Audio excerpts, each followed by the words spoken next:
next speaker, Dr. Graham Dominy, is a research fellow of the Helen Suzman Foundation, the Public Affairs Research Institute, and the University of South Africa. He was National Archivist of South Africa between 2001 and 2014, and has worked in museums, archives, and cultural bureaucracy during his career. He has degrees and diplomas from universities in South Africa, Ireland, and the UK, completing his PhD at the Institute of Commonwealth Studies, University of London, and this was recently published as Last Outpost on the Zulu Frontiers, Fort Napier and the British Imperial Garrison, published by the University of Illinois Press.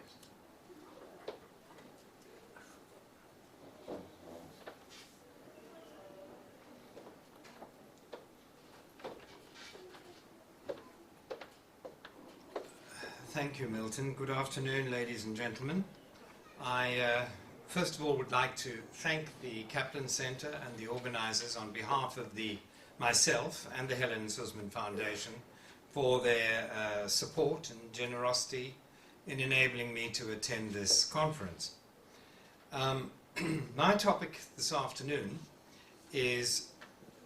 follows on the themes of imperialism and colonialism, and many of the papers today have been looking at Jews who were not very rich or powerful and tried to make their way in a colonial or an imperial environment.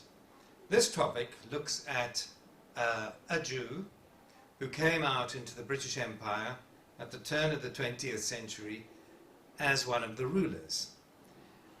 And as such, one would expect him to have done very well. He had several hurdles. I hope to get through it because I want to take us from Britain to South Africa to Ireland. Stephanie Chasson, in her 2008 Citizens of Empire, says that little attention has been paid to Jews in imperial affairs. And also that it's very difficult to define the Jews because some of them have virtually a Jewish identity that's virtually non-existent, to some who are nationalist or religious. She placed Matthew Nathan in between the two poles. Matthew Nathan was unusual because his career straddled the British Army, the British Colonial Service, and the British Home Civil Service, including the hot potato of Ireland, which is why I got interested in him. Two reasons I got interested in him, but I haven't got time to go into them. He served across Africa, from Sierra Leone in Egypt to what is now Ghana, to South Africa, and when he was in London as a bureaucrat, he was secretary of the Colonial Defence Committee. That is a bit like being in the White House these days as one of the president's military advisors, which I'll touch on.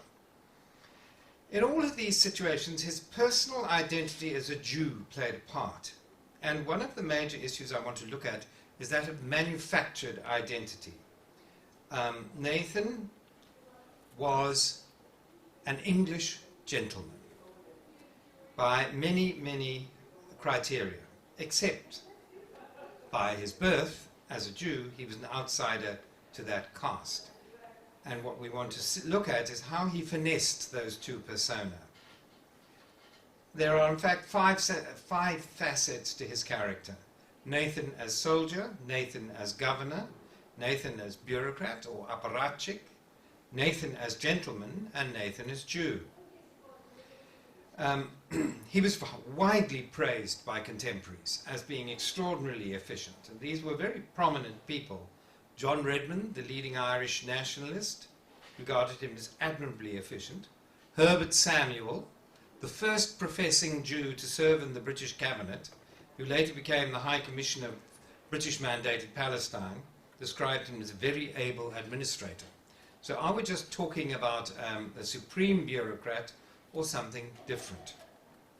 Later historians have echoed this. Schuyler Marx, my mentor, described him as a man of considerable tact and experience. And in the Irish context, Leon O'Brien describes him as having unlimited initiative and drive and an unequal capacity for working hard over long stretches. He was, in fact, a model public official. I think the description is also that he was a careerist. And was he just so obsessed with ambition that he allowed events to get away with him? Because he made a blunder in 1916 in Dublin that cost the British Empire dearly and gave the Irish their liberty. I will argue that by 1916, the batterings and insults Nathan had received from racist and anti-Semitic settlers in Natal had so profoundly shaped his personal and political views that this influenced the course of events in Dublin. Without his excessive or obsessive, what I call bureaucratism, the Easter Rebellion may have been nipped in the bud and Irish republicanism may have taken a different course. So the bigotry and the anti-Semitism that Nathan experienced in South Africa, in Natal, contributed to the birth of that terrible beauty in Ireland that was so movingly described by W.B. Yeats in his poem Easter 1916. Let's look at the identity question. British identity has been defined very much by outsiders. Edmund Burke was Irish, and Benjamin Disraeli, who did a great deal to define British identity, was Jewish. My instinct tells me that an outsider assimilated into an identity is often a lot more dogmatic than an insider who's born into it and assumes it more comfortably. And I'm going to use the South African example. The extreme Afrikaner nationalism and the ideological certitude espoused by the Dutch-born Hendrik Verwoerd, no ancestral links to the Great Trek, no ancestral links to the burghers who fought against Britain in the Anglo-Boer War, espoused an almost proto-fascist or neo-fascist form of Afrikaner nationalism was more extreme than those of the born Afrikaner nationalists. Let's go to Matthew Nathan. He was born as one of 9 children in the west of London in 1862 to a moderately wealthy Jewish couple, Jonah and Miriam Nathan, at a time when the legal and social restrictions against Jews were crumbling. They couldn't yet attend the great schools like Eton or Winchester or Harrow, but the offices of state were now open to them. And one of the reasons for this was that the Prince of Wales, later King Edward VII, was pro-Jewish, largely because Queen Victoria kept the royal purse strings very tight, and Jewish financiers like the Sir Ernest Cassel and the Rothschilds bailed out the Prince of Wales on many an occasion. Jonah Nathan was the grandson of a Jewish quill maker who emigrated from Germany to Britain in the 18th century. So the family was British before the wave of persecuted Jewish immigrants from Eastern Europe arrived. Matthew was a 5th generation Briton or Englishman, given the British propensity for referenda and obsessive looking at their own identity now. I think we won't go into whether it's a Briton or an Englishman or a European. They can't make up their minds.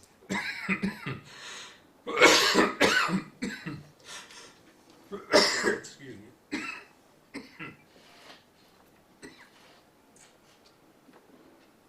Now, I mention this because he came to Natal, a colony which had a very small Jewish population, but which the Jewish population began long before the large-scale immigration of Jews after the discovery of gold. And they were largely Jews from Eastern Europe. So Nathan was an example of an earlier immigration, and the Jewish community in Natal was to some extent also an example of that. His mother had many high ambitions for her sons, particularly Nathan, and Nathan's biographer says she planted in her children, quote, an attitude to their faith, which was a careful compromise between the duty to avoid total apostasy and the social necessity of playing down their Jewish extraction. So Matthew Nathan was privately tutored along the lines of an Anglican public school, which he couldn't go to, and then he sat the entrance examinations to the Royal Military Academy at Woolwich. He came second and was commissioned as a Royal Engineer in 1880 and became thus, incontrovertibly, an officer and a gentleman and a servant of the Queen. His nephew described him as upright, square-shouldered, powerfully built, with blue eyes that twinkled with intelligence and good humour. According to the nephew, both men and women were attracted by his personality and his magnetic charm. And the nephew said, above all was his loyalty to the state, which may be the reason he was never married. These days, one might surmise that Nathan was gay. Although he had a variety of women friends, his life was scandal-free, and he appears to have been a genuine loner, an outsider. And the image of the Jew as outsider has become a common trope in Jewish history. And the biographer Hayden says, again, denied by birth and lack of public school ties, the influential connections which opened the door to easy promotion in the public and military services, Matthew Nathan was obliged to make his own way in life. That he chose to do so within the conditions set by a class to which he could not claim automatic entry is the key to his character and the goals he set for himself. And one of the speakers this morning talked about Jews having to make their way in conditions set by others. I think, however, that this isolation is not entirely due to his religion. I think the fact that he was a bachelor at that time played a significant role, because when he was a senior army officer and a colonial governor, those jobs almost required a wife to stand by, do the social organizing, host the parties, etc., etc. That Nathan succeeded, despite this handicap, is a tribute to his personal charm and professional ability. His military career was very dull and humdrum, and I won't go into it. But he sort of moved between a desk at the War Office in Whitehall to a few obscure campaigns that brought no glory to him or to the empire. But as an officer in Whitehall, he joined the committee of the Anglo-Jewish Association and interested himself in the affairs of the Jewish community of Persia and the promotion of education for Jews in the Balkans and in parts of the Ottoman Empire. This was a mild interest, a community duty rather than a passion. Most of his service outside Whitehall was on the African continent. But to be noticed, he had to attract the attention of the decision makers. He was made secretary of the Colonial Defense Committee. And here his abilities, his capacity for hard work, his charm, and the fact that he could ingratiate himself made a mark on the generals and the politicians. Matthew Anthony Hayden again says, part natural, part cultivated, his reputation for reliability and circumspection grew from a military disposition to seek directives from above and was matched by an ambition to rise from below, which he'd acquired as a member of Britain's aspiring Jewish minority.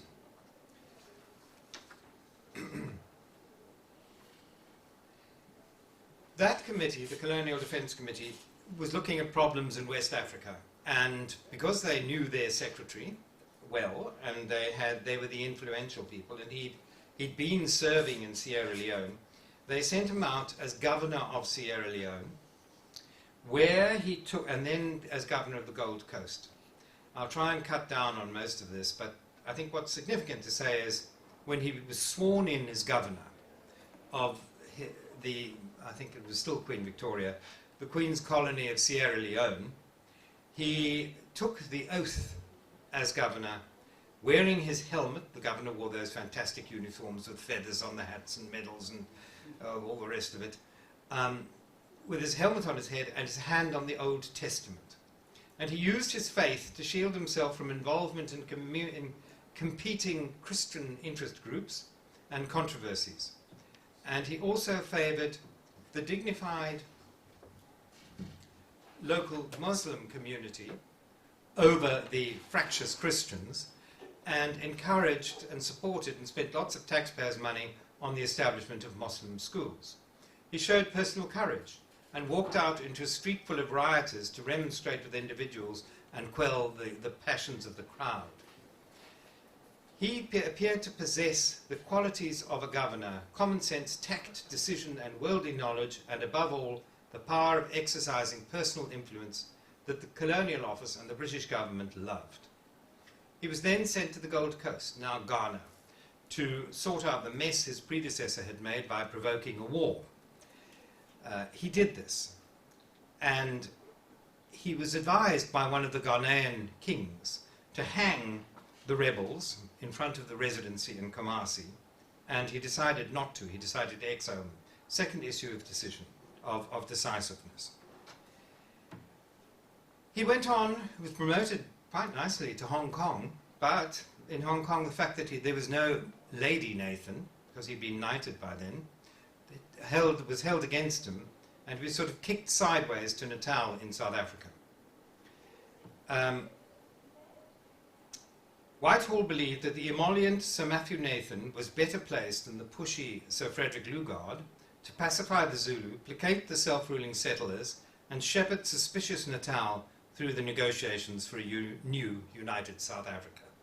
7 years after he arrived in Pietermaritzburg in 1907, Nathan was sent to Dublin to pacify Irish nationalists, placate largely Protestant unionists, and shepherd in Home Rule. The complexities he faced in Natal foreshadowed the differences he would face in Ireland.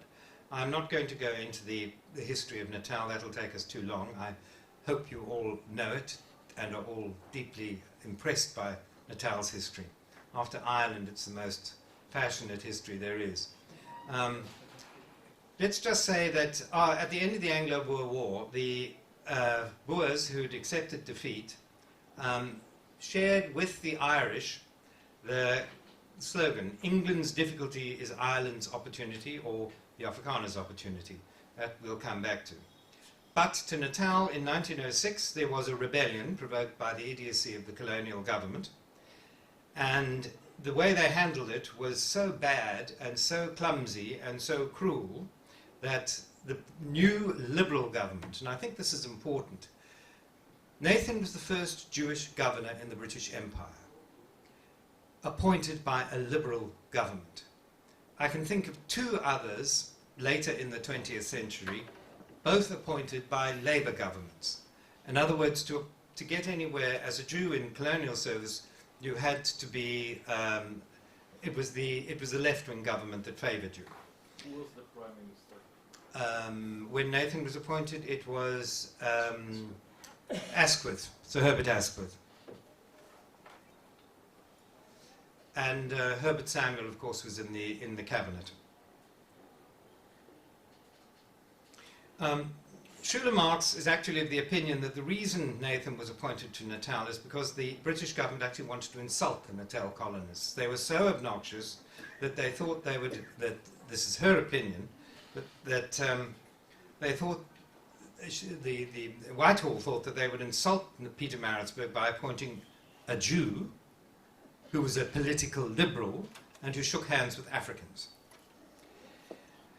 Severe measures had been taken by the Natal government to suppress the Bambata rebellion, and when Nathan arrived in Natal, he was trying to find a way between the extreme policies of the Natal government and the liberal policies of London, headed by Lord Elgin. He was the descendant of the man who was a bit light-fingered around the marbles in Athens. Lord Elgin and his junior minister, none other than Winston Churchill. But Natal was where Nathan discovered the fiercest anti-Semitism of his career. It began before he arrived. Mrs. Cook, a lady who was the housekeeper at the YMCA, the Young Men's Christian Association, was recommended for the job of housekeeper at Government House, surely the most prestigious job for a person in domestic service. She declined the post. The anti-Semitism ended when Nathan left, as there was a boycott of his farewell function by the senior civil servants of the colony. But when he arrived, it looked okay. He arrived in Durban on a ship, military guard of honor, band was playing, ministers and mayors made speeches, salutes were fired. The South African Jewish Chronicle gave comprehensive coverage of the event. But the Jewish community of Durban decided to participate in the general official welcoming ceremonies rather than hold one of their own, trying not to attract too much attention to itself. As an archivist, I want to know, why did the Prime Minister's office carefully file away the reports from the South African Jewish Chronicle rather than the reports from the mainstream colonial newspapers such as the Natal Witness and the Natal Mercury? The colonial Prime Minister was known for his anti-Semitic views, as were many of his ministers.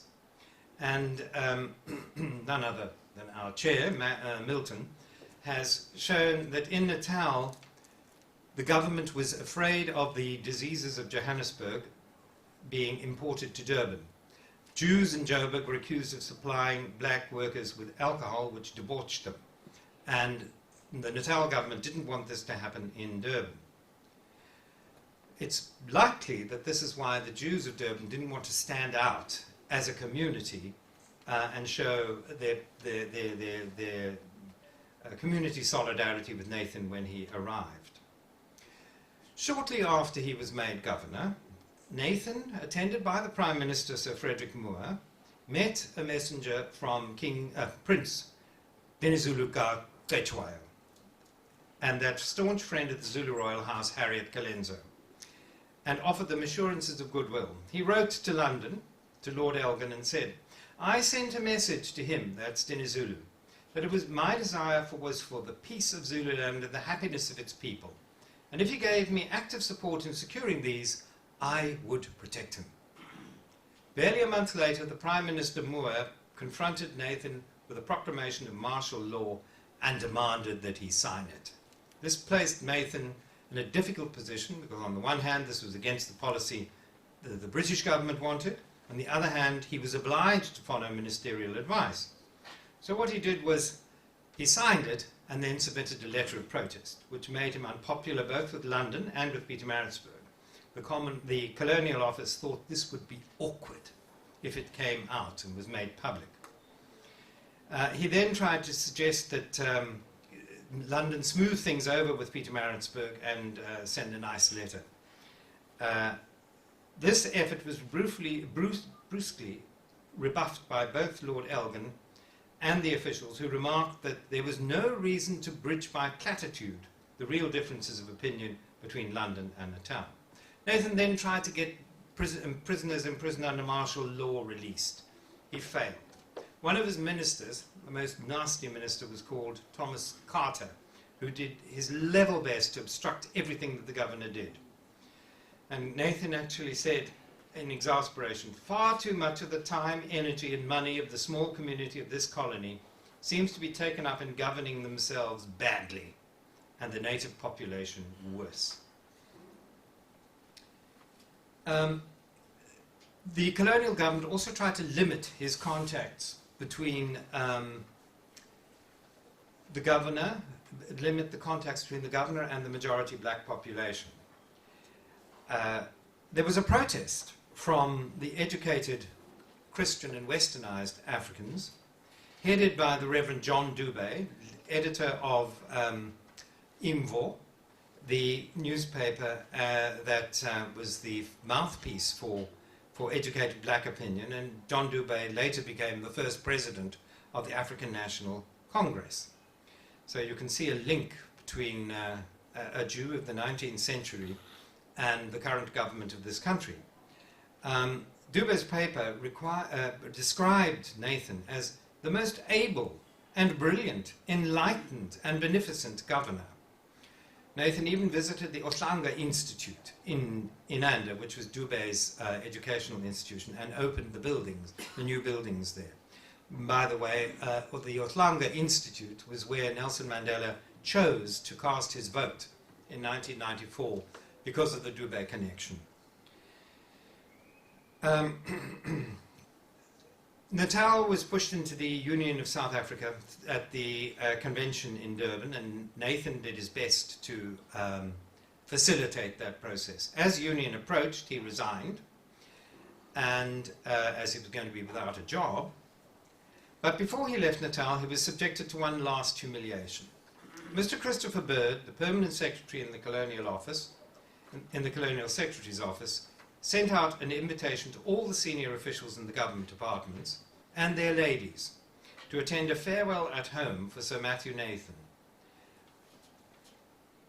What is astonishing, although Bird was as firm as he could be in the language of the Edwardian time, and he ordered every senior official to attend and pay 4 shillings and bring their ladies, every senior official of whom there's a record declined the invitation with varying degrees of rudeness.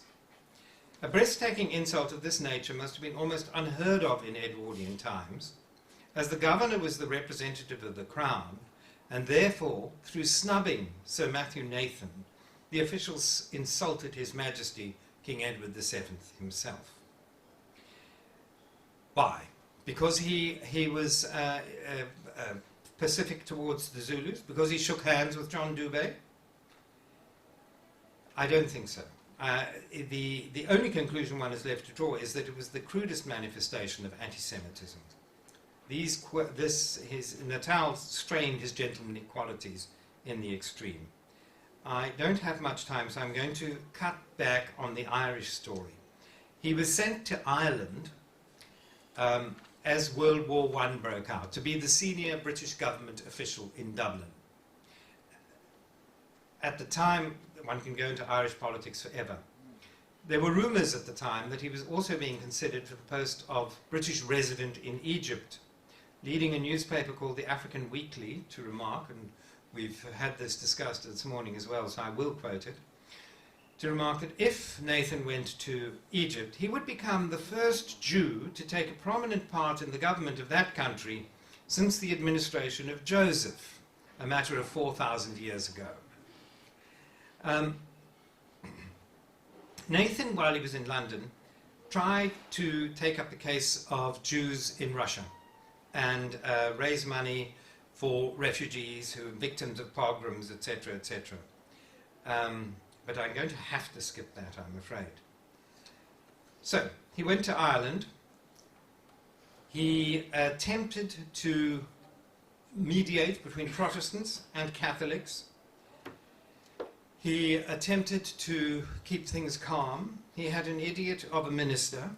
The British Army had nearly mutinied over the Liberal government's efforts to use troops to put down the Ulster Unionists. And then the war broke out, and the troops were sent to fight the Germans.